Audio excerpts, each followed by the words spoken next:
Hi! In front of me is TCL NxtPaper 10s, and today I would like to show you how we can turn on or off auto brightness on this device.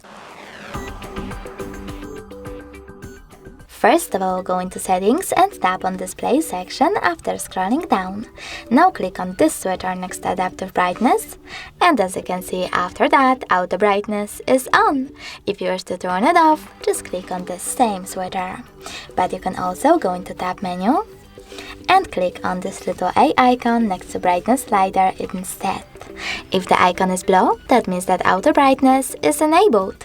If you wish to disable it, just click on the same one. Thanks so much for watching. If you enjoyed this video, don't forget to leave a like, comment and subscribe. Bye!